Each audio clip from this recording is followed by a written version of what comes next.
Dipersilakan Pak Lutfi dulu. Pak Lutfi.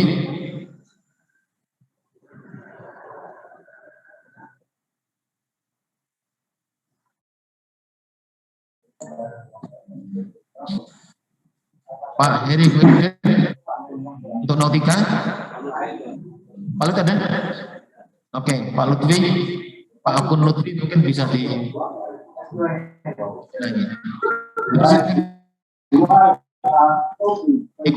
Siap. Siap. Terima kasih Pak Toto. Assalamualaikum warahmatullahi wabarakatuh. Suara saya terdengar? Baik, terima kasih. Yang terhormat Ibu Kapus Latlu, Pak Toto selaku Ketua Komite Approval, Pak Maman selaku Ketua DPKP Kapil, Pak Andi selaku Wakil Ketua Komite, Bapak Ibu sekalian yang hadir secara luring maupun daring, mohon izin menyampaikan beberapa hal tambahan. Tadi sudah banyak disampaikan oleh para narasumber. Mungkin sedikit saya coba menekankan tadi belum disampaikan secara detail terkait dengan teknis sebuah lembaga pendidikan maupun pelatihan mendapatkan approval dari Badan Riset dan SDM Kelautan Perikanan. Mohon izin menyampaikan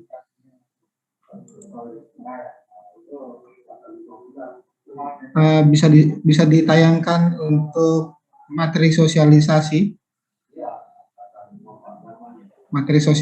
yang halaman alur proses. Oh, punya Pak Andi. Punya Pak Andi.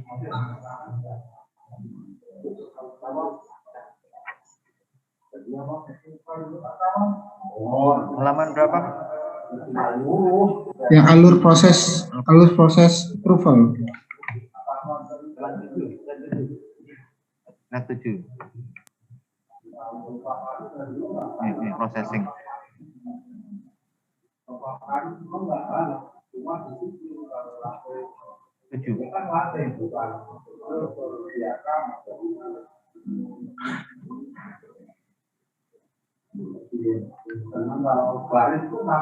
Oke.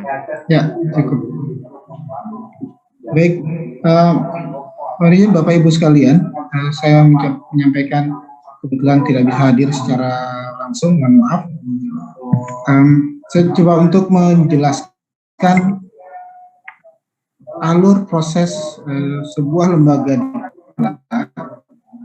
yang akan mengajukan approval program studi keahlian penangkapan maupun teknika kapal penangkap ikan.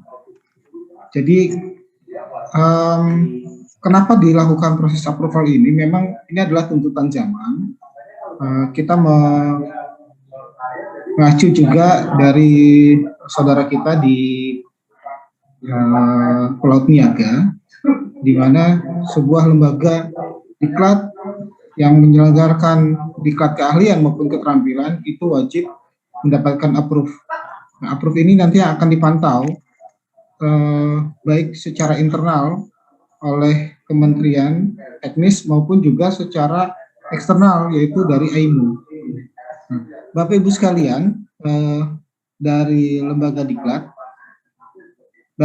apabila Bapak Ibu sekalian akan mengajukan approval, jadi approval ini hanya untuk satu program diklat. Jadi kalau Bapak Ibu sekalian menyelenggarakan 2, 3, atau 4 program diklat, maka yang diajukan adalah sejumlah program diklat tersebut. Contoh misalkan di sebuah lembaga pendidikan, di SMK, itu menyelenggarakan program pendidikan, program studi nautika kapal penangkap ikan, dan program studi teknika kapal penangkap ikan. Berarti yang diajukan adalah 2 program.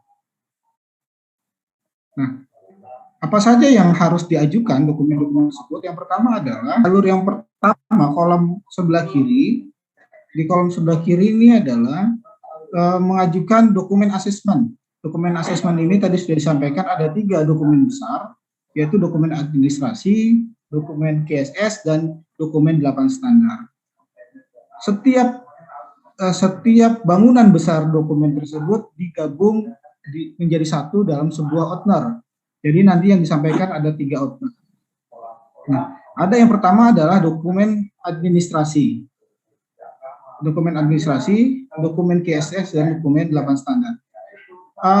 Kalau Bapak Ibu sekalian mengajukan 2 program, lebih dari 1 program, maka yang ditambahkan, yang dibuat sesuai dengan jumlah program yang diajukan adalah dokumen 8 standarnya. Sedangkan dokumen administrasi dan dokumen KSS cukup 1. Cukup 1 untuk mencakup semuanya. Tetapi untuk dokumen 8 standar dibuat sejumlah program studi atau program diklat yang diajukan. Nah, dokumen-dokumen tersebut diajukan kepada kepala badan, kepala BRSDM berupa proposal. Jadi dokumen tersebut menjadi lampiran dalam proposal. Nah, proposal permohonan ini diajukan kepada kepala badan melalui Kapuslatlu. Kalau kepala badan dan atau Kapuslatlu ini telah menerima surat permohonan atau proposal permohonan dari lembaga pendidikan maupun pelatihan, kemudian dibentuk tim bimbingan teknis atau tim BIMTEK yang tugasnya adalah untuk membimbing dan memverifikasi dokumen yang diajukan. Ini namanya DEX Assessment. Jadi tim BIMTEK ini, BIMTEK bukan berarti tatap muka secara langsung dalam sebuah forum kelas, itu tidak. Tetapi membimbing bagaimana sebuah lembaga pendidikan maupun pelatihan itu menyusun dokumen secara benar. Selama ini kami yakin Bapak Ibu sekalian dari lembaga diklat sudah memiliki pengalaman menyusun dokumen-dokumen dimaksud, tapi mungkin formatnya berbeda dengan format yang disampaikan melalui program komite pengesahan ini. Nah, tim BIMTEK yang ditunjuk oleh Kapuslatlu ini melakukan BIMTEK kepada sekolah, memverifikasi dokumen yang diajukan, 3 dokumen tadi, dokumen administrasi, KSS, dan 8 standar. Kalau sekiranya dokumen tersebut dirasa sudah memenuhi standar, maka proses bisa dilanjutkan.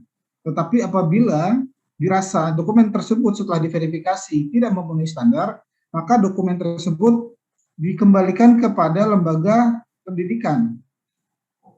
Yang jelas, pengembalian dokumen ini disertai dengan catatan-catatan yang diberikan oleh tim BIMTEK.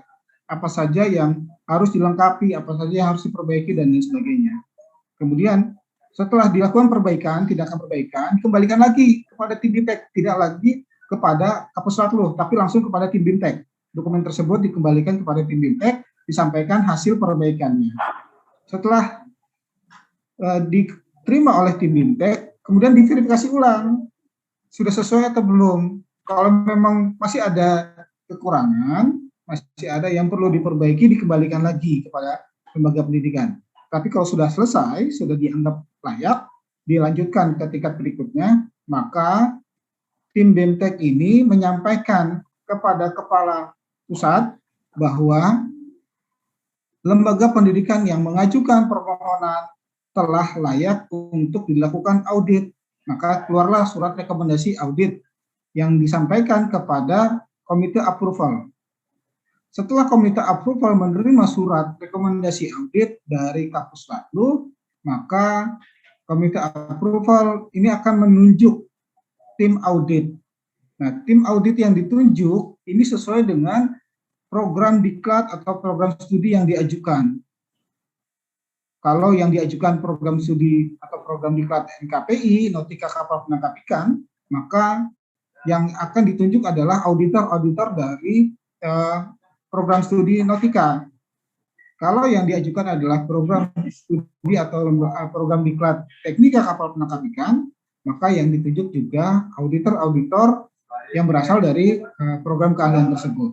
Nah, tim audit yang ditunjuk oleh Ketua Komite Approval ini akan melakukan audit secara langsung, turun ke lapangan, turun ke lembaga diklat. Kalau tim BIMTEK tadi tidak turun secara langsung melalui daring, kalau yang ini, yang audit, ini turun secara langsung kepada lembaga diklat yang mengajukan permohonan. Fungsinya adalah audit ini untuk memastikan bahwa semua dokumen-dokumen yang diajukan dalam dokumen besar tadi sesuai dengan kondisi real yang ada di lapangan. Sesuai dengan kondisi real yang ada di lapangan. Di audit. Kalau tadi sifatnya verifikasi, kalau ini adalah audit.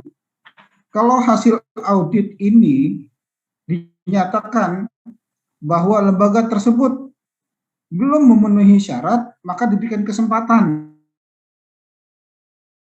kepada lembaga diklat untuk memperbaiki, ataupun misalkan gini, untuk sarana prasarana, standar sarana prasarana harus memenuhi 80%, maka yang 70%, yang 30% bisa dikontrak kerjasamakan. Di sini berarti pihak lembaga diklat harus menunjukkan surat kerjasama. Kalau tidak ada, dibuat surat kerjasama tersebut dan lain sebagainya. Sama halnya dengan tenaga pendidik. Dipercepat dikit. Siap, Bapak. Tenaga pendidik untuk setiap program diklat wajib memenuhi 6 tenaga pendidik yang tersertifikasi yang memenuhi standar. Kalau kurang, maka diberikan kesempatan maksimal 2 orang bisa di-hire atau bisa diambil dari instansi lain yang juga dikerjasamakan. Jadi seperti itu. Kalau sudah oke, hasil audit itu sudah memenuhi standar dan memenuhi syarat, maka tim audit, ketua tim audit akan membuat surat rekomendasi approval yang menyatakan bahwa lembaga diklat tersebut layak mendapatkan sertifikat approval. Nah, surat tersebut oleh ketua komite disampaikan kepada kepala badan. Setelah kepala badan menerima surat rekomendasi tersebut, maka kepala badan akan mengeluarkan sertifikat atau menerbitkan sertifikat approval kepada program studi atau program diklat yang diajukan oleh lembaga diklat yang mengajukan. Jadi seperti itu alur prosesnya. Jadi kalau ada 2, ya diajukan 2. Tapi cukup dokumen 8 standarnya yang dibuat 2. Dokumen administrasi dan dokumen KSS cukup dibuat 1 saja untuk mencakup secara keseluruhan. Demikian yang bisa saya tambahkan. Mohon maaf apabila ada kekurangan. Terima kasih. Saya kembalikan kepada moderator. Terima kasih Pak Lutfi. Ini sebelum saya serahkan ke moderator, nanti masuk sesi diskusi atau pertanyaan dan jawab. Pak Dedi bisa nambahkan sedikit untuk penguatan tentang sistem untuk komite approval program diklat lot kabin. Dipersilakan Pak Dedi. Pak, mohon izin. Suara saya terdengar Bapak Ibu sekalian. Oke, baik. Assalamualaikum warahmatullahi wabarakatuh. Selamat siang. Yang saya hormati Kepala Ketua Komite Pak Ahmad Subiakto, Ketua DPK Pak Ahmad Hermawan, DPK PKPin. Mohon izin, saya boleh share dulu, share screen.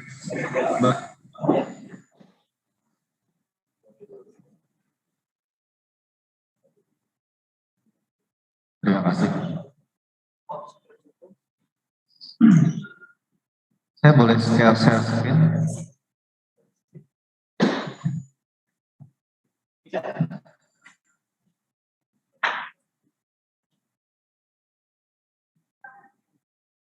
Oke, terima kasih. Mohon izin Bapak Ibu sekalian, lembaga diklat yang mengikuti daring maupun yang ada di sini, mohon izin, ini adalah bahan yang sudah di-share oleh panitia. Kalau tadi sebelumnya berbicara ada juknis 3 dokumen, maka nanti Bapak Ibu bisa melihat langsung di seperti ini. Ini adalah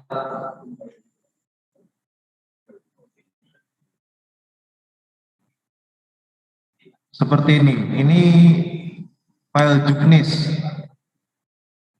Kalau Bapak Ibu ingin menyusun dokumen, nanti Bapak Ibu bisa melihat file juknis ini untuk bisa lebih detail dan mengetahui apa sih itu isinya QSS misalnya.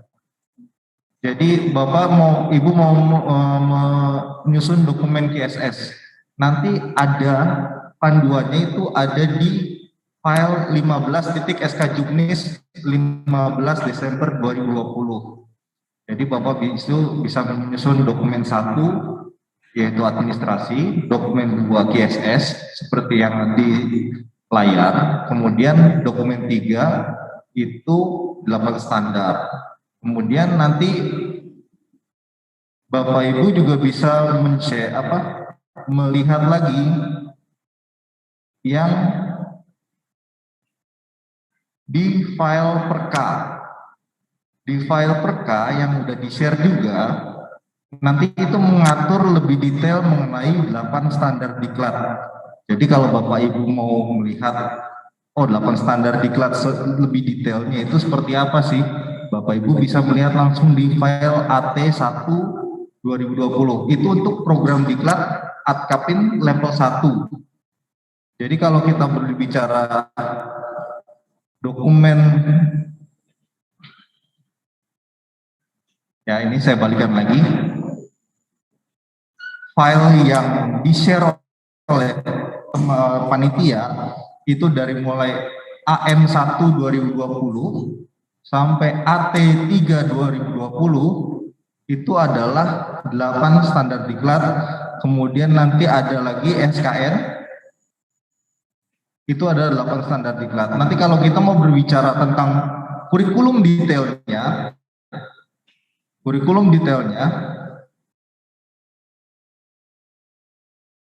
baik. Nah ini kurikulum detailnya, saya kasih contoh untuk kurikulum level 1 Adkapin 1. Bapak Ibu bisa melihat ke buku AT1. Itu adalah kurikulum, nanti Bapak Ibu untuk pemenuhan salah satu standar dari 8 standar itu standar isi, Bapak Ibu bisa langsung menyusun atau membreakdown dari kurikulum yang ada di file yang tadi sudah di-share. Sehingga nanti Bapak Ibu di lembaga diklat pemenuhannya bisa lebih mudah karena kami sudah menurunkannya. Mungkin itu yang bisa saya sampaikan sebagai pelengkap yang sudah dibicarakan oleh pembicara sebelumnya, dan mohon Bapak Ibu lembaga diklat bisa menyusun ini dengan terstruktur sehingga kami tim auditor lebih mudah untuk membaca dan juga lebih mudah untuk menilai. Terima kasih.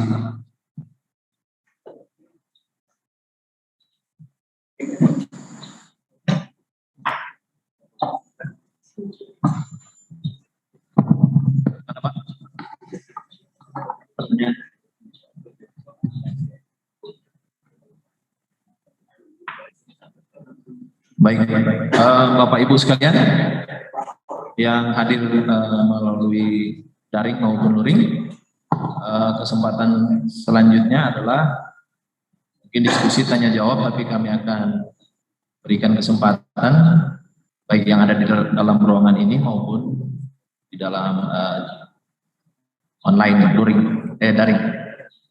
Disilahkan Bapak Ibu yang ingin bertanya terkait dengan apa yang sudah dijelaskan oleh pemateri tadi. Sebagai informasi, sementara menunggu mungkin ada yang mau bertanya, tadi kami ada membagikan brosur penerimaan Taruna Baru untuk teman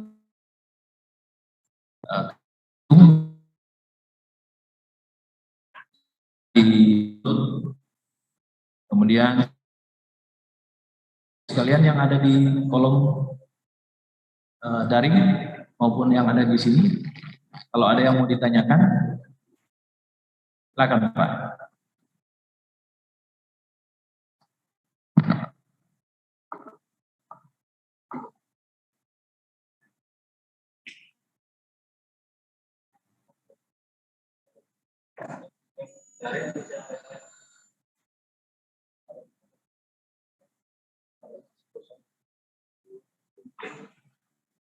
Ini kosong. Mungkin kalau ada yang bertanya, resen aja di kolom chat. Kalau malu-malu bertanya mungkin. Atau yang ada di ruangan ini, Bapak dari SMK Salibabu. Silakan, Pak.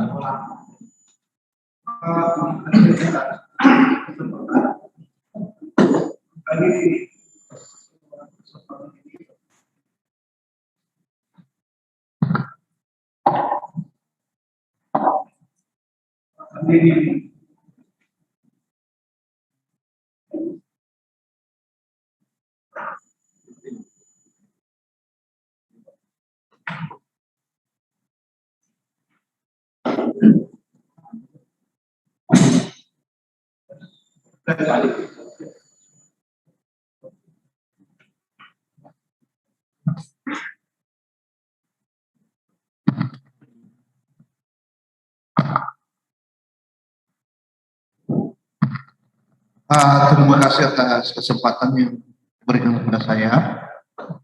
Barangkali lewat kesempatan saat ini, saya ingin menanyakan khususnya menyangkut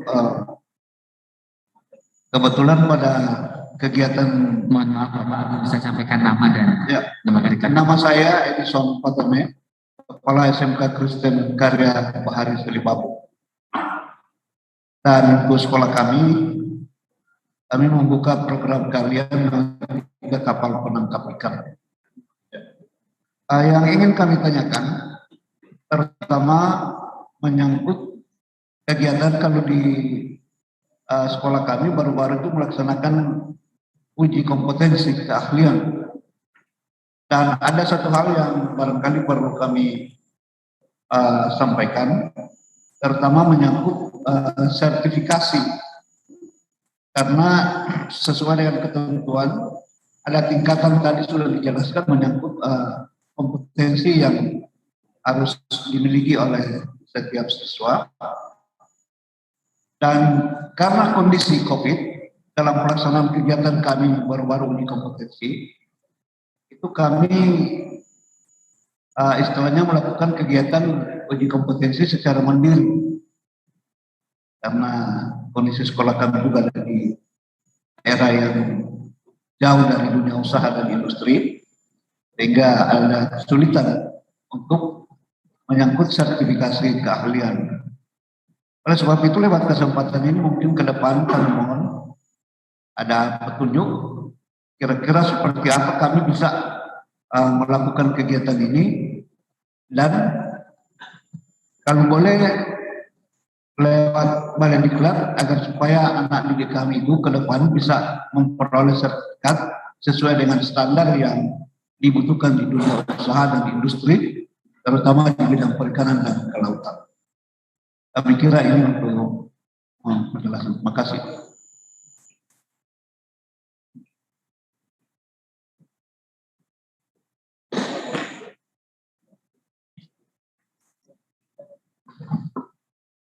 Masih ada yang mau ditanya? Baik, terima kasih Bapak Kepala Sekolah SMK Kristen Salibabu. Ya, Salibabu itu di Kabupaten Karya Bahari ya Pak ya. Ya, dari Kabupaten Talaut ya. Cukup jauh Pak, menyeberang lautan. Tepuk tangan dulu. Jauh-jauh datang dari Salibabu. Mungkin kalau pertanyaan yang dilontarkan ini mungkin bisa langsung di-handle gitu Pak. Ya, silakan Pak Toto mungkin. Tentang itu Pak, untuk mempertajam lagi pertanyaannya, bahwa SMK ini pernah menyelenggarakan uji kompetensi ya Pak ya tadi ya, tapi mandiri ya, mandiri, tidak melibatkan asesor dari eksternal. Ya, silakan Pak Toto. Baik, terima kasih Pak Edison, Kepala SMK Kristen Salibabu.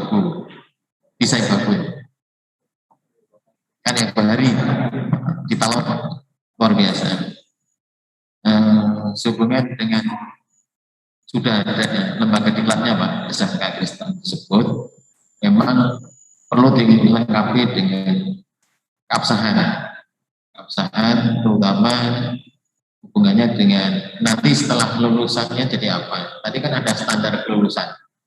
Standar kelulusan untuk kalau Bapak ngambilnya NKPI, Nautika Kepelautan Kapal Penangkapan Ikan, maka sebaiknya yang dikejar adalah sertifikasi ANKAPIN, ATKAPIN 2.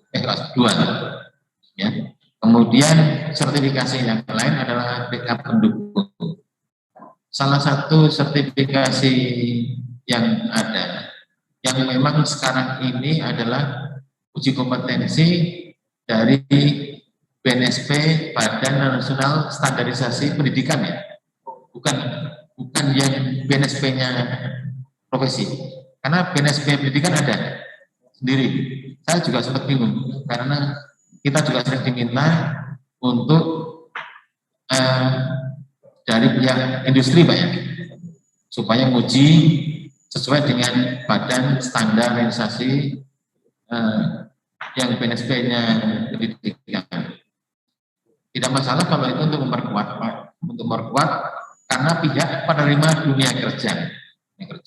Tetapi kalau kita mau mendapatkan pengakuan secara internasional ataupun pengakuan secara nasional yang mengakomodir dari ratifikasi STCF, memang sertifikasi yang dibutuhkan adalah ANKAPIN maupun ATKAPIN 2 tersebut. Jadi sertifikasi yang setara baik dari BNSP maupun dari BNSP Pendidikan untuk sertifikasi kompetensi keahlian lainnya memang juga bisa digunakan untuk pekerjaan, tapi tidak untuk jabatan. Untuk jabatan di kapal yang bisa sesuai dengan COC, Certificate of Competence, itu adalah ANKAPIN. Jadi nanti Pak Edison bisa mengajukan juga untuk approvalnya, karena ini juga kesempatan luar biasa karena adanya di Talaut ya, di utaranya Sulawesi dan paling utara di Sulawesi Utara. Saya kira demikian Pak. Ada tambahan Pak Ketua? Terima kasih Pak Edison, terima kasih masukan yang sangat baik untuk kami di lembaga di Pusaka. Jadi begini, saya hanya ingin menyarankan kepada tim dari Bitung, ya Pak ya, dari Bapak agar Bali ini bisa memfasilitasi. Oleh karena itu, Pak Toto, Pak Andi, saran saya kepada Kepala Balai sini, selaku PUKP Kapin di Bitung, ini wilayahnya kalau tidak salah, untuk segera melakukan pengecekan, verifikasi. Karena itu tangganya Pak. Kenapa? Karena pendidikan ini, keterampilan ini atau keahlian ini tanggung jawab kita bersama. Titip salam Pak untuk Pak Felix Pak. Dulu Kepala DKP Kabupaten Talaut. Sekarang kita sudah menjadi apa ya, asisten Pak. Yang jelas beliau sangat konsen juga dalam ini Pak Felix yang di Dinas Kelautan Perikanan Kabupaten Talaut. Jadi itu Pak, saya kira secara struktur dari DPKP meminta kepada PUPKP wilayah itu untuk melakukan koordinasi dengan baik. Terima kasih Pak. Kami kembalikan ke moderator. Baik. Kira-kira seperti itu penjelasannya Pak Kepala Sekolah dari Salibabu ini. Baik, Bapak Ibu sekalian, yang ingin bertanya disilahkan melalui kolom chat kalau memang terkendala oleh jaringan. Kami berikan kesempatan satu lagi mungkin, ya Pak Toto ya. Masih ada Toli. Oh belum masuk. Oh iya silakan dari SMK Toli. Silakan dibuka mic-nya biar kedengaran.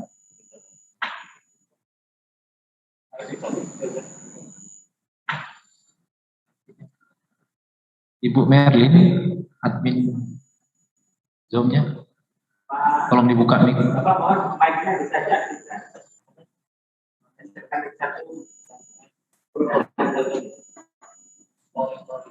SMK Negeri 1 Toli-Toli. Ya? Oh, silakan dibuka mic-nya. Bisa buka sendiri, Pak. Bisa Coba. di bawah. Unmute-nya dibuka sendiri bisa, Pak. Dari ini aja, dari di unmute. SMK Toli-Toli.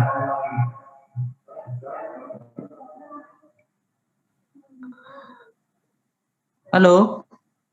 Halo. Ya. Iya bisa Pak? Silakan, Pak. Oke ya. Terima kasih. Assalamualaikum warahmatullahi wabarakatuh. Terima kasih atas kesempatannya. Saya Irfan Paputungan dari SMK Negeri 1 Galang, Toli-Toli, Sulawesi Tengah. Sehubungan dengan sosialisasi, saat ada beberapa faktor yang menjadi kendala kami di tingkat SMK. Yang Ankapin untuk SMK Ankapin 2. Kami coba koordinasi dulu tahun 2007-2008 untuk melaksanakan yang namanya Ankapin 2 untuk SMK. Akan tetapi respon itu yang sampai dengan saat ini belum ada dari kami, apakah bisa menyelenggarakan atau tidak, karena terus terang selama kan dari tahun 2002 sampai dengan saat itu mohon kiranya petunjuk untuk pelaksanaan kegiatan itu, agar supaya artinya anak-anak kami ini setelah selesai itu bisa dipasarkan keluar. Artinya kalau hanya mengharapkan sesuai dengan pertanyaan dari Sanggar Talaut tadi tentang uji kompetensi, itu uji kompetensi itu kan memang sudah menjadi standar nasional dari pendidikan dan itu menjadi satu kewajiban. Akan tetapi untuk Ankapin ini semua sekolah rata-rata itu akan menjadi kendala. Syarat dan ketentuan yang harus kami siapkan itu apa sebenarnya untuk bisa melakukan penyelenggaraan Ankapin 2 bagi anak-anak khususnya untuk SMK. Saya kira itu dari kami Pak, terima kasih. Baik, terima kasih Pak. Oh ya, kita tampung dulu Pak ya pertanyaannya, nanti dijawab sekaligus. SMK Negeri Palu, Pak Made, monggo Pak, silakan masuk. Mic-nya diaktifkan. Ya, silakan Pak. Mic-nya dibuka dulu mungkin Pak. Di pojok kiri bawah, diklik yang ada kayak mic gitu. Iya.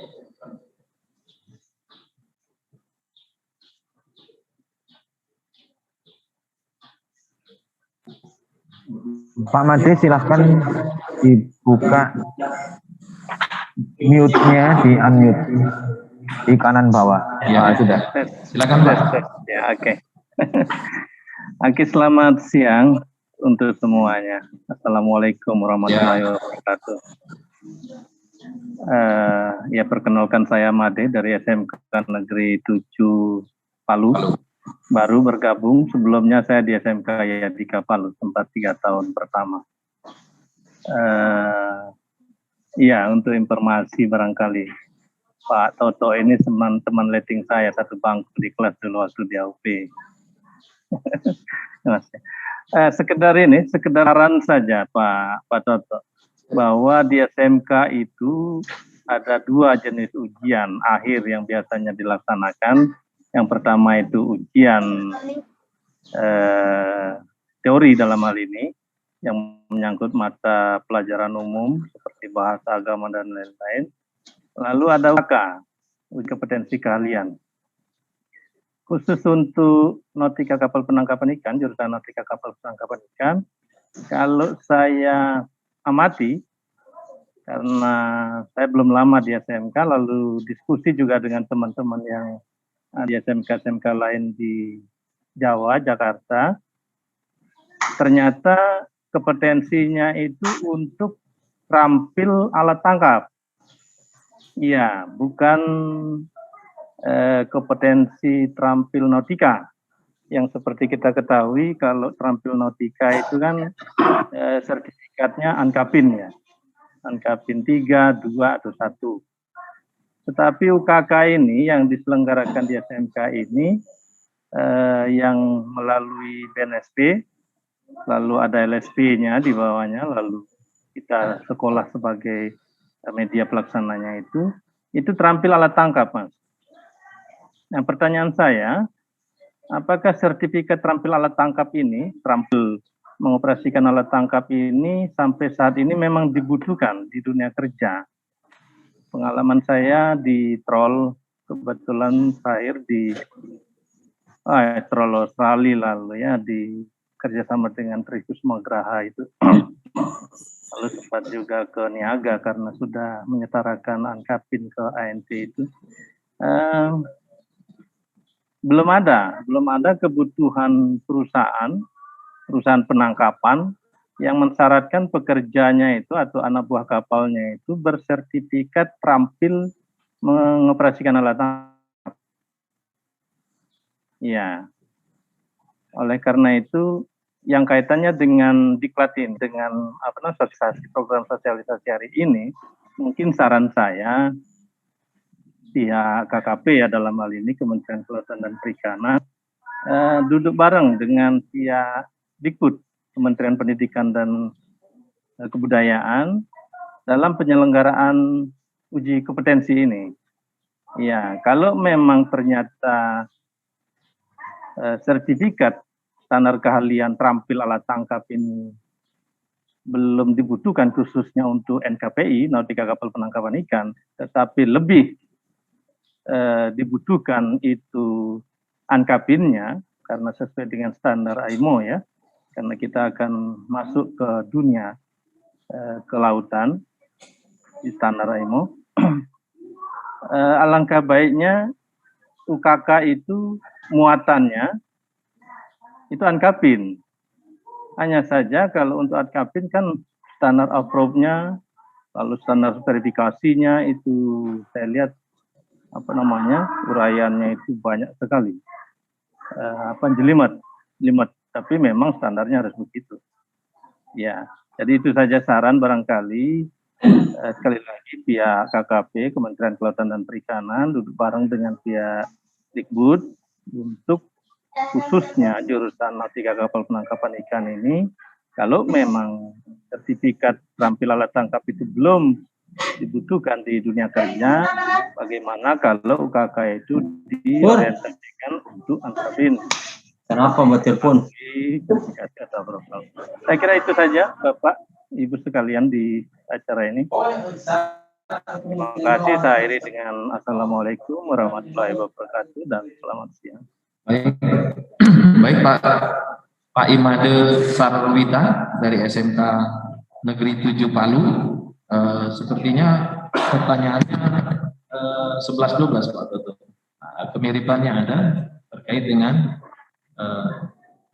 mungkin dari Pak Andi. Silakan Pak Andi untuk menjawab pertanyaan yang sudah disampaikan. Ya.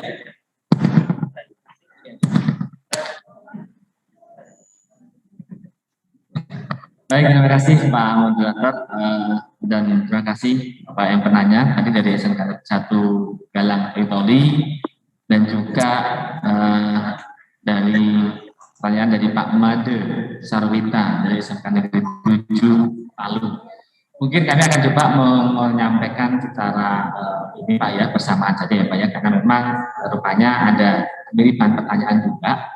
Bahkan tadi juga Pak Edison juga kurang lebih juga menanyakan hal yang serupa ya Pak ya terkait dengan hal tersebut. Jadi barangkali mungkin kami ingin menyampaikan terlebih dahulu Bapak sekalian bahwa dengan adanya komite pengawasan approval dan juga beberapa produk peraturan regulasi yang sudah kita sesuaikan pasca terbitnya Perpres 18 tahun 2019 tentang ratifikasi STJWF, tentunya akan banyak adanya beberapa perubahan Pak ya, atau semacam transisi.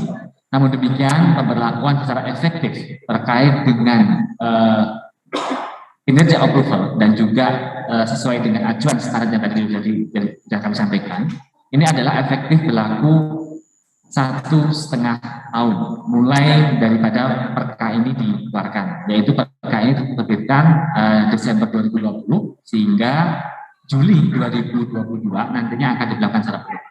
Sehingga posisi transisi selama 1,5 tahun ini, dan ini sudah berjalan ini, saya kira ini Bapak Ibu sekalian mohon untuk bisa dimanfaatkan dengan sebaik-baiknya, karena bagaimanapun juga kita senantiasa harus mempersiapkan diri dalam hal nanti 5 tahun ke depan pasca ratifikasi, khususnya dalam menghadapi audit oleh IMO internasional. Biasanya sih IMO tidak akan melakukan itu langsung Pak, tapi dia akan menunjuk semacam audit independen ya internasional, biasanya sih EMSA, untuk bisa terjun untuk melakukan audit, sehingga batasnya adalah sampai dengan Juli 2022. Sehingga transisi ini mohon untuk bisa dimanfaatkan dengan sebaik-baiknya. Nah, kembali terkait dengan mekanisme usulan yang mungkin Bapak tadi dari sekarang Dinatu Galang Toli mendapatkan approval, saya kira mungkin ini juga mungkin saya akan menyambung juga dari pertanyaan dari Pak Madi Sarwita. Jadi mekanisme begini Pak, terkait dengan kompetensi ataupun baik itu adalah kompetensi keahlian maupun keterampilan untuk khusus laut kapal penangkap ikan, ini kita mengacu pada saya mengatakan dua mazhab ya Pak ya. Yang pertama itu adalah mazhab berdasarkan STJWF 1995, dan ini sampai dengan saat ini kalau tidak salah sudah ada sekitar 28 negara yang ratifikasi. Nah tentunya bagi para pelaut kita atau ABK kapal penangkap ikan kita yang ingin bekerja di kapal ikan ya di negara yang masuk ke dalam 28 negara yang ratifikasi itu, tentunya mereka akan persyaratkan sesuai dengan syarat konvensi STJWF. Saya kira itu suatu hal yang normatif ya Pak ya. Dan memang kenyataannya tidak semua negara yang ratifikasi STJWF, terkadang juga mereka minta kompetensi yang dihasilkan oleh lembaga diklat terkait dengan kapal penangkap ikan, mereka persyaratkan ke STJWF Pak. Terkadang itu yang pertama. Terus yang kedua, bagi negara yang memang dia tidak mengenal STJWF dan tidak meratifikasi STJWF, ya biasanya sih negara-negara seperti di wilayah Asia Pak ya, Taiwan, taruhlah seperti itu, kemudian Vietnam, Filipina meratifikasi, maaf. Nah ini mereka terkadang memang tidak mempersyaratkan sampai dengan STJWF Pak. Nah sehingga dalam konteks ini pemerintah dalam hal ini baik dari BNSP khususnya dan Kemendikbud ini mencoba membuat semacam kanal gitu Pak. Karena memang STJWF ini standarisasi yang dibuat ini memang luar biasa ketat Pak ya standarisasinya. Dan ini merupakan sebuah komitmen gitu ya untuk mempersyaratkan sebuah lembaga diklat ini benar-benar sesuai dengan standar tersebut. Karena menjamin para pelaut ini benar-benar siap dalam artian dari aspek kompetensi maupun juga keterampilan mereka untuk melakukan operasi penangkapan ikan di wilayah perairan, baik konvensi maupun non-konvensi. Jadi ada dua Pak. Nah kemarin juga Pak Ketua DPKP juga sempat bergabung untuk menyiapkan semacam kurikulum diklat untuk memang khusus untuk kapal penangkap ikan, memang menyebutnya antara kompetensi untuk perwira dan non perwira Pak sebenarnya. Jadi membaginya seperti itu. Nah jadi isi dalam kurikulum tersebut kami ke depan ingin sebenarnya, karena kami adalah KKP ya yang menangani sektor perikanan, ini mengharapkan ada tidak memperlebar gapnya Pak ya, sehingga nanti diharapkan bahwa setiap kompetensi yang dimiliki itu nanti benar-benar standar yang dijadikan acuan secara internasional ini adalah standar yang dilakukan oleh IMO. Karena kenyataannya de facto pada saat mereka masuk dalam konvensi, IMO masih menuntut terkait dengan standar yang sesuai dengan STJWF. Itu permasalahannya secara global ya. Nah, apakah sertifikat yang dihasilkan dari produk yang dikeluarkan oleh BNSP dan Kemendikbud ini tidak bisa diterapkan? Bisa diterapkan, yaitu tadi bagi negara yang memang dia tidak begitu mempersyaratkan terkait dengan SDWF, itu bisa digunakan saat ini. Namun ke depan kami juga sudah melakukan harmonisasi tadi yang sebagaimana disampaikan Pak Made Sarwita dengan baik dari Kemendikbud dan juga dari Kemenaker dan BNSP. Kami sudah melakukan harmonisasi beberapa bulan yang lalu dan kami mencoba untuk sama-sama untuk nanti melakukan penerapan bersama. Jadi semacam SKB Menteri gitu Pak, untuk pemberlakuan terkait dengan kurikulum dan juga silabus untuk kapal penangkap ikan. Jadi mudah-mudahan ini akan menjadi sebuah acuan produk yang sifatnya seragam gitu ya, yang setara nanti akan dibentukkan bagi seluruh lembaga diklat baik di bawah Kementerian KKP, Kementerian Perhubungan bahkan dan juga Kementerian Pendidikan dan juga Kementerian Tenaga Kerja. Nah itu nanti yang akan kita dorong ke sana Pak arahnya. Dan alhamdulillah kemarin juga kami juga sempat melakukan audiensi dengan Kemenko Marves karena Kementerian Koordinator Maritim, mereka juga kebetulan membawahi beberapa KL yang terkait, dan tanggal 27-28 ke depan itu nanti akan ada rakor untuk SDWF. Jadi nanti dalam rakor tersebut juga salah satunya adalah mengagendakan untuk pembahasan substansi yang fokus terhadap penerapan implementasi SDWF 1995 dengan mengundang lintas sektoral Pak. Sehingga nanti diharapkan dalam pelaksanaannya nanti akan ada apakah nanti akan ada semacam alternatif penyiapan terkait dengan kompetensi berbasis SDWF dan kompetensi yang sifatnya non SDWF 1995. Nanti kita akan coba temukan seperti itu Pak. Jadi yang jelas sasarannya sudah cukup jelas, kemudian substansi nanti akan dijadikan sebagai basis untuk menghasilkan kompetensi keahlian khususnya di pelaut kapal penangkap ikan ini juga sudah cukup jelas Pak. Sehingga nanti tentunya kita tidak untuk tahap awal kita tidak akan terus kemudian secara kaku menerapkan SDWF untuk melakukan semua, tidak, tapi kami akan memetakan dari aspek kebutuhan sasaran pasarnya Pak untuk baik di dalam maupun di luar negeri. Jadi saya kira mungkin kurang lebih seperti itu yang dapat kami informasikan, dan namun demikian nanti akan ada tambahan dari Pak Ketua KPKP. Kami silakan. Baik, terima kasih Pak Moderator. Saya sedikit saja. Saya ingin merespon apa yang ditanyakan oleh dua penanya terakhir ya. Yang pertama yang dari SMK Politoli ya. Kita sangat menyayangkan kalau ada orang yang mengusulkan ujian sertifikasi lembaga pendidikan tidak direspon. Ini saya kira satu hal yang memang untuk perlu kita segera perbaiki. Mekanisme kerja seperti ini perlu kita perbaiki. Hanya saja kita tidak tahu dulu berbicara dengan siapa, kepada siapa mengajukan gitu ya.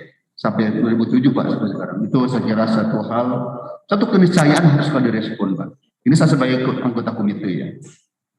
Tentang syarat dan ketentuan, Bapak Ibu dapat membaca di perkabadan Pak ya, yang sudah kami share hari ini ya Pak Rudi ya, di-share, silakan dibaca di sana tentang berbagai hal, aspek sampai hal teknis ada di sana. Mudah-mudahan dari yang Bapak Ibu baca itu, terutama dari Toli-Toli, nanti ada respon, mungkin ada respon balik kepada kami, Pak kami kurang jelas tentang ini. Jika perlu, saya sih memohon kepada komite nanti anggotanya bisa visit ke lokasi yang memerlukan pendampingan khusus. Gitu. Karena kami di DPKP juga nanti akan kesulitan ketika harus mengambil keputusan antara kepentingan nasional dan standar internasional, Pak. Jangan sampai nanti benturan antara standar yang dicapai dengan persoalan sosial. Gitu ya. Yang kedua dari Pak Made, terima kasih nih Pak Made, dan ini masukan juga Pak. COC yang UK itu ternyata kan bukan nautika, tapi kepada keterampilan alat tangkap.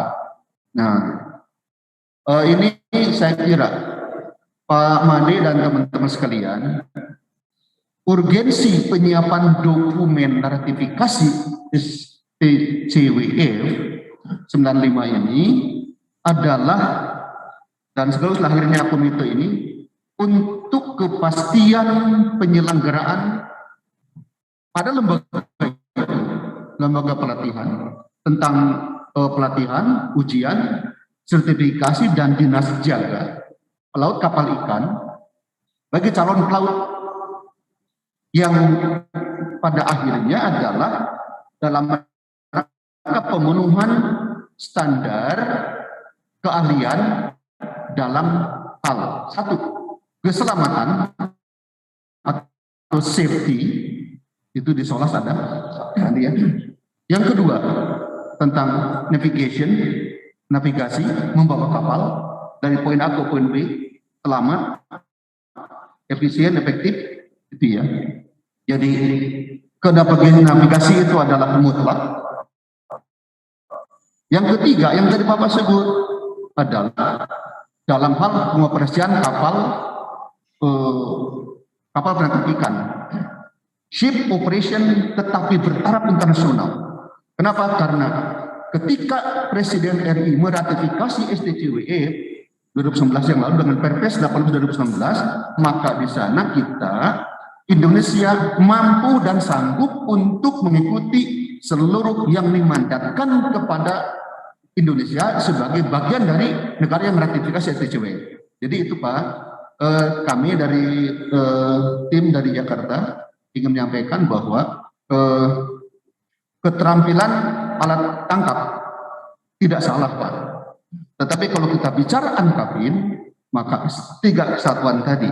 Satu adalah keselamatan, yang kedua navigasi, yang ketiga adalah pengoperasian alat penangkap ikan. Jadi kalau hanya alat tangkap, baru satu bagian dari 3. Oleh karena itu, saya sependapat dengan Pak Made agar tim KKP yang dipercaya segera harmonisasi secara intens Pak Andi dengan Kemendikbud, duduk bersama, in detail kita bicarakan.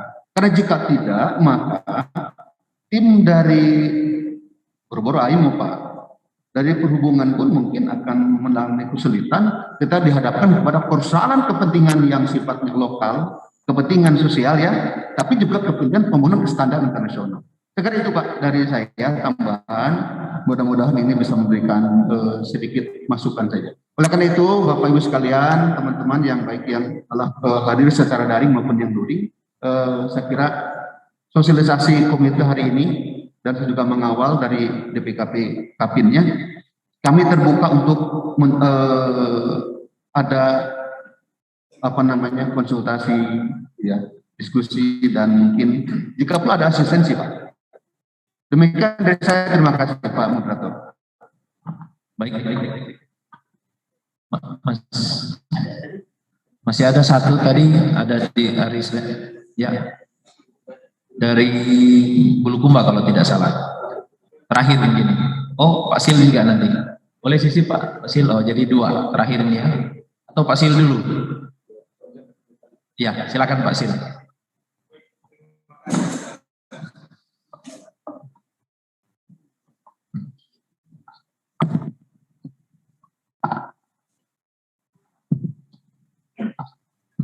Terima kasih atas kesempatan diberikan. Pimpinan rapat yang kami hormati, saya Silvester dari Politeknik Kelautan Perikanan itu. Dari beberapa hal yang sudah dijelaskan tadi itu, mungkin pertanyaan saya,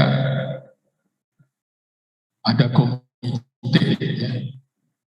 Kemudian di perhubungan laut juga kita belum putus hubungan kerja selama ini. Ya. Kami di Politeknik KPB itu selaku UPKP ya, yang juga sampai hari ini masih dimonitor oleh DPKP terkait dengan penyelenggaraan ujian ANKAPIN, BSD dan lain-lain. Nah, sekarang ada komite. Kalau lihat standar yang tadi ada 8 standar juga sama dengan yang disampaikan oleh Perla lewat DPKP ya, atau langsung dari Perla terkait dengan BSD. Pertanyaan saya itu kapan hubungan kerja ini putus? Karena kalau ada komite bekerja, kemudian DPKP juga sampai saat ini masih memonitor DPKP, ini berarti kan ada dua dua kubu yang masih bertahan ini. Satu baru mulai muncul, yang satu sementara kerja. Jangan sampai ini ada dualisme dalam hal kegiatan yang sebenarnya sama penyelenggaraannya. Jadi mungkin ini perlu diperjelas ini supaya kalau misalnya dari Perla datang menyangkut ISS, kami tetap dimonitor. Ya. Bahkan ada yang belum bisa keluar lisensi karena ada administrasi yang belum dipenuhi gitu. Sementara komite juga sudah mulai kerja ini. Ini ada dua hal yang sama dihadapi oleh wilayah ini. Ya. Jadi mungkin ini perlu kejelasan mulai kapan ini komite bekerja supaya kalau misalnya dari Perla datang, oh kami sudah ke komite, ataupun komite datang, oh kami masih di Perla atau bagaimana, supaya jelas. Kemudian yang kedua menyangkut tadi saya lihat dengar dari Babu, kemudian juga ada lewat daring tadi itu ada mengenai uji kompetensi segala macam. Ini juga mungkin diperjelas, perlu seperti Bitung ya. UPKP-nya ada di Politeknik, diklatnya ada di Balai. Ini dua instansi yang berbeda. Setelah dilatih baru diuji, dua badan yang berbeda bekerja. Jangan sampai terus dia nuntut mana kami diuji, padahal yang uji tempat lain itu lewat wilayah. Ini juga harus ada kejelasan supaya jangan sampai tadi yang dari Gorontalo itu mungkin seperti itu dia berharap tadi, tapi kok nggak direspon. Jangan sampai dia salah kamar karena dia datang meminta ke balai, padahal untuk menguji itu ada wilayahnya gitu. Jadi ini juga perlu diberi penjelasan supaya jangan sampai tumpang tindih. Yang ketiga, bolehkah tidak misalnya komite ini sudah independen, tidak bergantung lagi ke Perla? Adakah enggak? Sama dengan Perla pernah melakukan itu beberapa tahun lalu. Saya waktu di Sorong bikin pelatihan bagi nelayan untuk Ankapin 3, ya bukan rating. Itu hanya 2 minggu lebih kalau tidak salah. Didatangkan nelayan, kelompok nelayan dari Manokwari datang ke Sorong oleh Dinas Perikanan, dibiayai oleh Dinas Perikanan. Mereka kumpul di hotel, kemudian pelatihannya bolak-balik kampus hotel. Kemudian akhirnya setelah sampai diuji, karena di Sorong itu ada yang wilayah menguji itu, lalu diundanglah dari Perla Pak Kapten Sabah waktu saya lupa, datang menyaksikan lulusan sertifikasi Ankapin 3. Jadi ada kemudahan seperti itu. Ya. Boleh nggak ini misalnya nanti dilakukan oleh komite juga dalam kegiatan ke depan, sehingga tadi bisa menjawab jumlah yang masih kurang tadi, karena ada keluhan kapalnya banyak, wilayahnya besar, tapi orang-orang yang mengelola di sertifikasi masih kurang. Mohon itu juga mungkin jadi ada kebijakan sehingga tidak mempermudah. Ini kan kalau ada komite kan tangannya tidak terlalu panjang, karena lalu kan kita lewat Perla, lewat BPKP, segala macam. Prosesnya terlalu panjang, tapi kalau sudah di bawah lingkup komite yang di bawah KKP adalah keputusan kepala badan, tentu di hal ini mempermudah karena memang secara internal tidak bekerja tetapi memenuhi standar yang dituntut IMO. Ini mungkin pertimbangan ke depan. Kemudian yang berikut keempat, saya melihat kita asesor di BNPSP sekarang sudah pakai pangkalan data asesor. Ini komite ini ke depan seperti apa? Apakah nanti instrukturnya atau pelatihnya yang sudah bersertifikat itu punya pangkalan tidak? Karena kemudian online ini kan dituntut seperti itu, mungkin kemungkinan ya. Karena dosen punya pangkalan, guru punya pangkalan, asesor sekarang BNSP punya pangkalan. Kalau sudah ada pangkalan di situ, nggak boleh pindah ke tempat lain, nggak boleh menguji di tempat lain. Nah, ini komite punya nanti ada arah ke sana atau tidak, ya. Supaya tidak terjadi tumpang tindih, mana yang melatih, mana yang menguji. Karena kalau yang latih juga dia, menguji juga dia, ini apa namanya tidak fair gitu, ya. Jadi perlu dipertimbangkan ke depan. Ya. Ada lagi satu, ini kelima. Saya melihat begini, ya. Saya dengan Pak Mamat ini diuji ya, ANKAPIT ya, MPL tahun 83 itu. Itu materinya sampai 2021 ini masih sama. Ya. Saya miris lihat, ya. Saya selalu update data. Baru 2 minggu lalu saya beli buku di Eropa, Belanda, dikirim 2 minggu kemudian dikirim 1-2 buku itu. Ternyata Pak Maman, ternyata materi buku itu setelah saya baca kelihatannya banyak saya nggak tahu karena begitu perkembangannya sudah ke depan. Kita menguji secara manual soal alat navigasi yang konvensional. Padahal di materi buku Eropa itu yang update sampai 2021 dari India juga saya beli, itu udah menyangkut elektronik, ya, soal ECRIS, soal AIS, import segala macam itu. Yang mana kalau itu ditelusuri di ujian ANKAPIT atau ujian apa saja, nggak ada materi. Apalagi soal komunikasi GNSS. Padahal dunia luar sana itu udah menuntut seperti itu.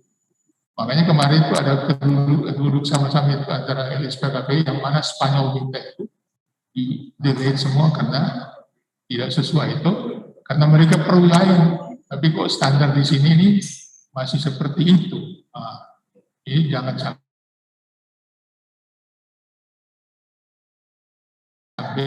kita, jadi mungkin ini penting untuk kita update ya. Saya baru 2 minggu lalu juga dapat beli buku elektronik itu terbitan 2021 bulan April, ini baru Mei lah. Itu luar biasa perkembangan soal navigasi elektronik dan segala macam. Setelah lihat ini, wah ini kita ngajarin di kelas atau di latihan nggak seperti ini, padahal di kapal itu sudah seperti itu. Nah, jangan sampai AMSEA, tadi saya dengar Pak Amri bilang AMSEA itu standar Eropa itu. Saya banyak literaturnya itu soal itu, karena mereka tuntut ini. Dan dikasih buku saya, ini Pak kalau mau lakukan ini, kami materi ini, silabusnya ini. EST maupun kecakapan di kapal ikan itu ada. Ini harusnya kita standar di situ, supaya AMSEA datang, pas gitu. Di kemarin itu approval kurikulum Poltek, saya menawarin buku itu Maritime English, nggak ada yang respon, padahal keluaran Eropa. Iya, ini hard copy aja, kamu copy, materinya bagus. Muslim bilang sudah serahkan aja ke UPT, nanti mereka yang beli. Padahal ini kan materinya bagus, ya. Saya dapat langsung dari Belanda waktu itu, datang ke sana, ini Pak buku kamu coba bawa ke Indonesia, bagus. Dan luar biasa ya. Kita kalau lihat buku-buku yang di Indonesia itu udah kadaluarsa semua yang materi. Tidak ikut. Makin kita beli buku dari luar, makin kurang pengetahuan kita kalau kita baca. Jadi ini mungkin perlu juga disiasat oleh komite supaya duduk rame-rame, update silabus, update itu. Apalagi yang 705, 706 itu banyak yang harus diketahui sesuai standar, dan mereka datang pegang itu, mana modul kamu, mana standar kamu, mana alat kamu. Kalau nggak ketemu, ya sudah blacklist semua. Jadi mungkin hanya masukan saja supaya ada pertimbangan ke depan biar kita kalau 2 tahun itu nggak lama itu kalau sampai datang, tidak lama. Dan itu harus cepat gerakannya ya. Pak Adi, Pak Toto, Pak Muhammad, saya kira gerakannya lebih cepat. Terima kasih itu. Baik, terima kasih Pak Sil dari Poltek KP Bitung. Bapak yang dari SMK ya, Bulukumba, mungkin silakan. Satu aja pertanyaan Pak, menyingkat waktu ini sudah. Ya, kalau dari Pak Sil tadi ada pertanyaan, ada saran, masukan ya. Tolong yang Bapak yang dari Bulukumba, mic-nya diaktifkan dulu. Silakan.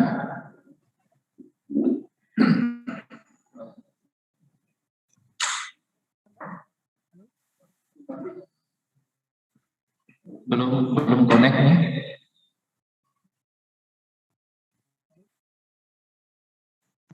Ya, halo. Wabarakatuh. Oh iya, Halo. sudah. Halo. Oke. Oke. Perkenalkan Pak, saya dari Muhammad Yadullah dari SMK Negeri 1 Bulukumba. Kebetulan saya mengajar di Ketua Program Nautika Kapal Penangkap Ikan di SMK Negeri 1 Bulukumba. Pertanyaan saya Pak, yang pertama langsung saja.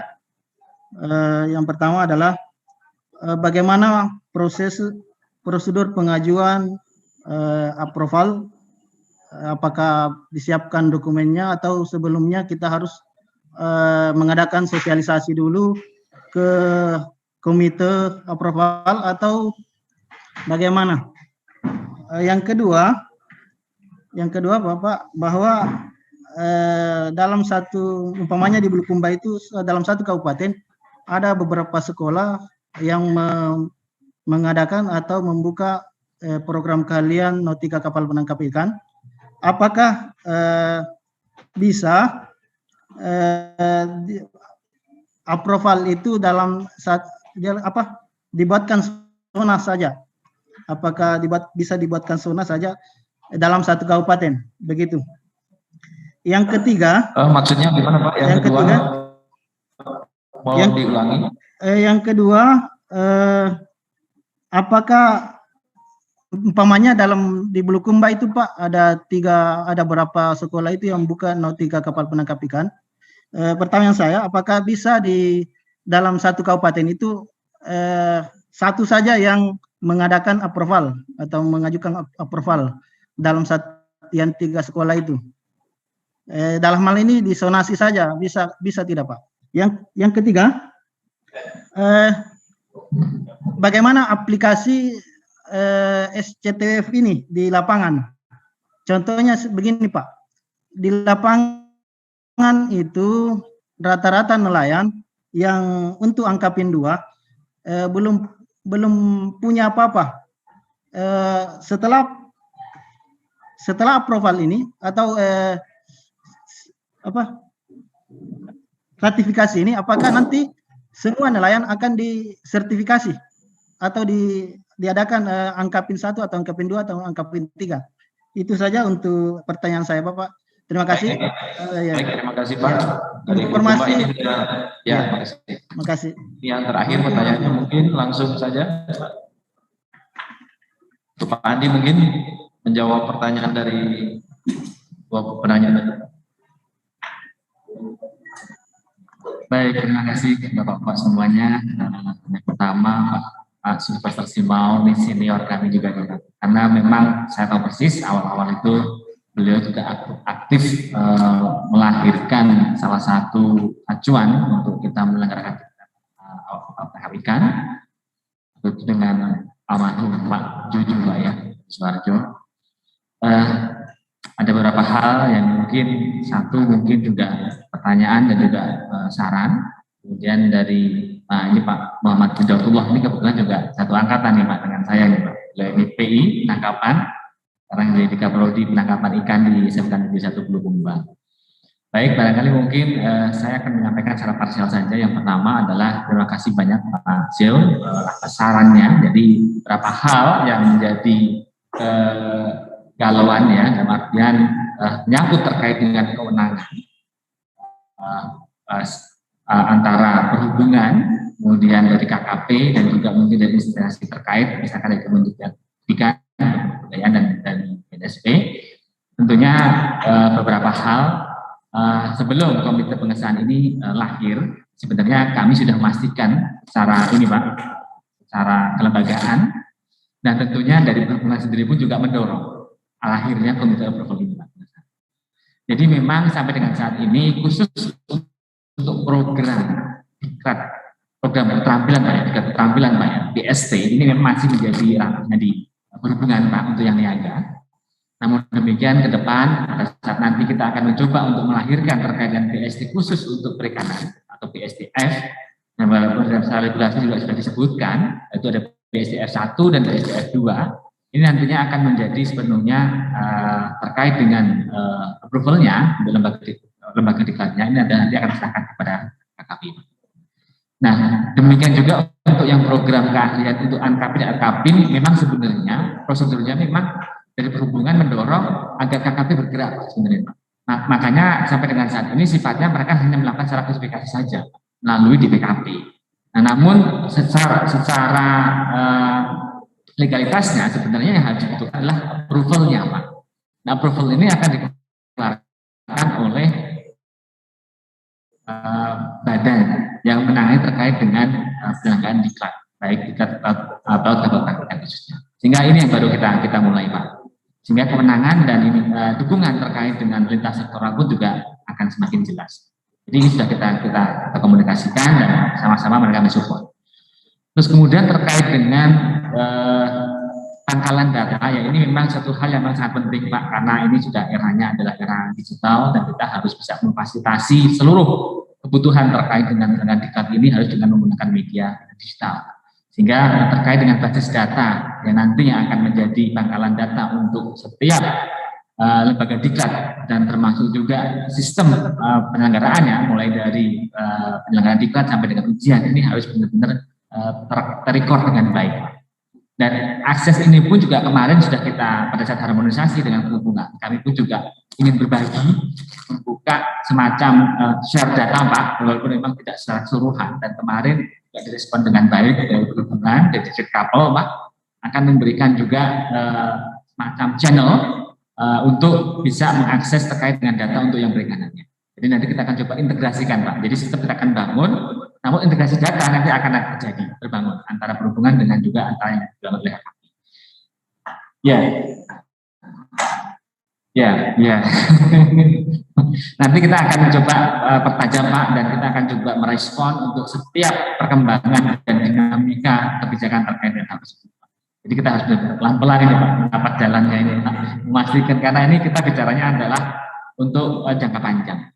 Kemudian referensi textbook Pak yang disampaikan Pak Sister betul sekali Pak, bahwa dinamika terkait dengan kompetensi, syarat kompetensi yang khususnya menyangkut terkait dengan konvensi atau JWF ini sangat luar biasa, load-nya sangat tinggi.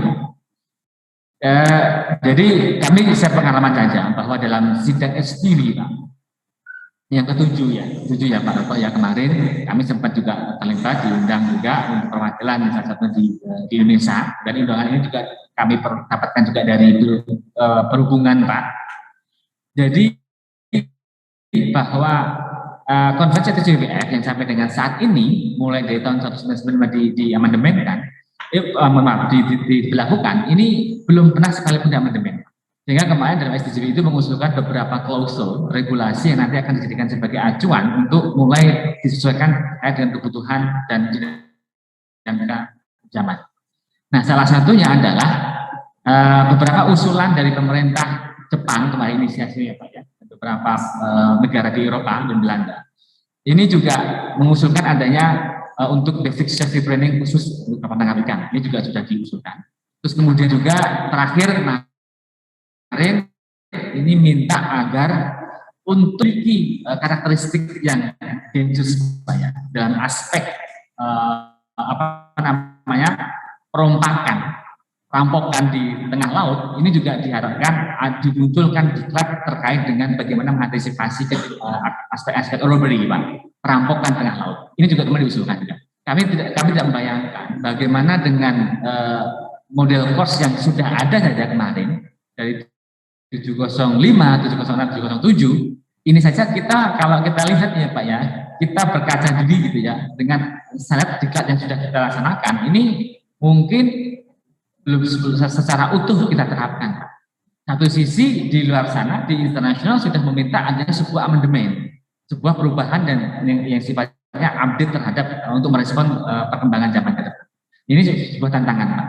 Nah, satu hal yang mungkin kami sampaikan dari sekalian, bahwa kalau kita bicara terkait dengan kapal penangkap ikan, setidaknya ada dua hal. Yang pertama adalah bahwa secara aspek peluang ataupun potensi, rupanya sektor penangkapan ikan, khususnya terkait dengan sisi SDM, kompetensi, ini rupanya sangat menggiurkan, Pak.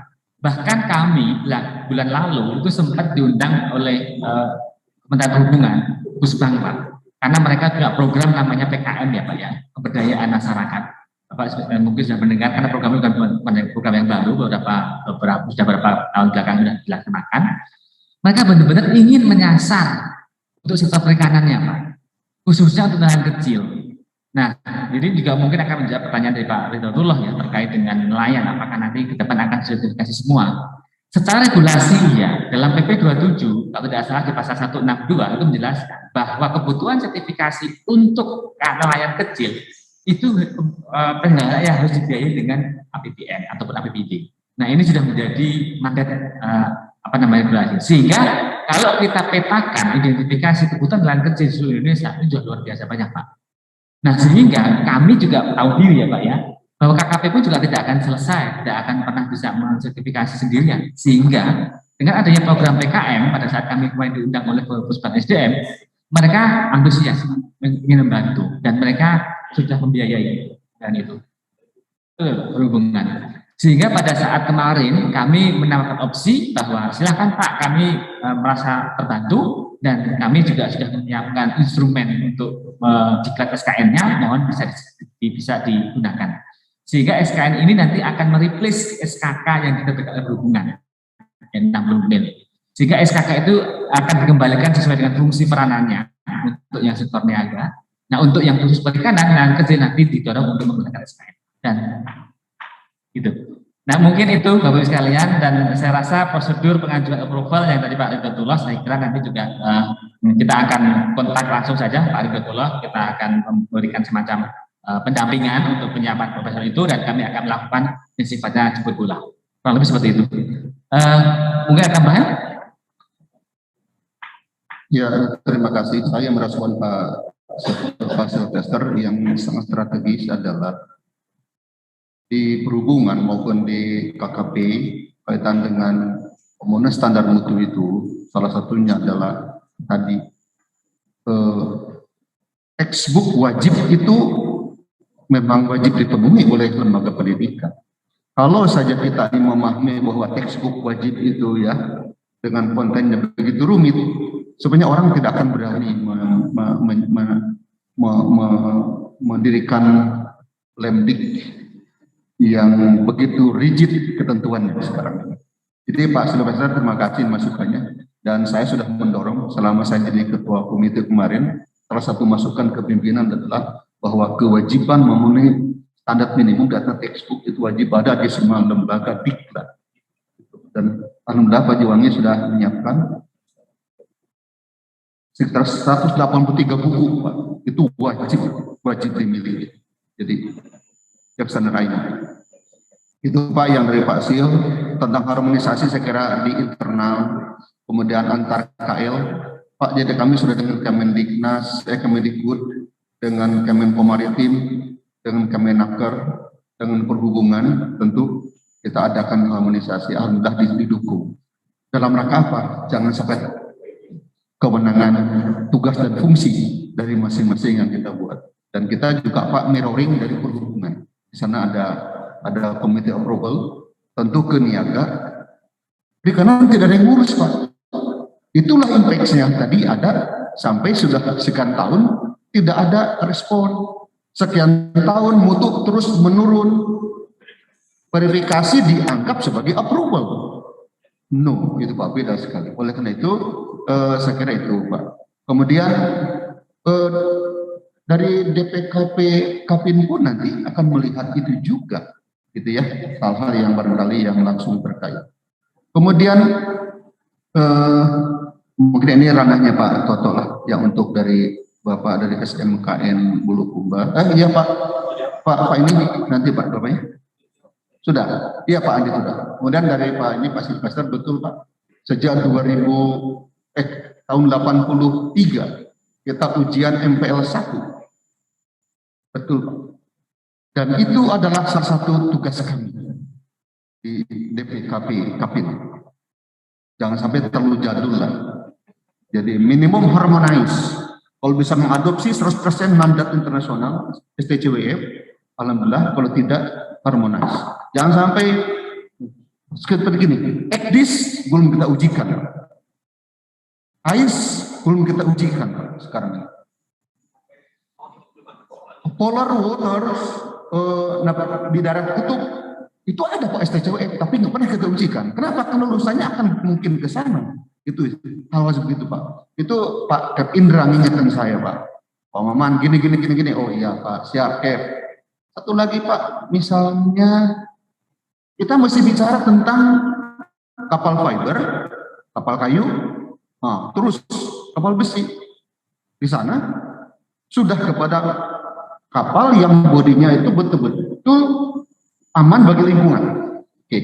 Selanjutnya tentang tenaga kapal. Kita mesti bicara tentang solar dan lain-lain Pak. Di sana sudah berganti dengan yang ramah lingkungan. Begitu Pak Andi ya. Saya kira itu beberapa hal dan itu akan jadi bahan ujian ke depan.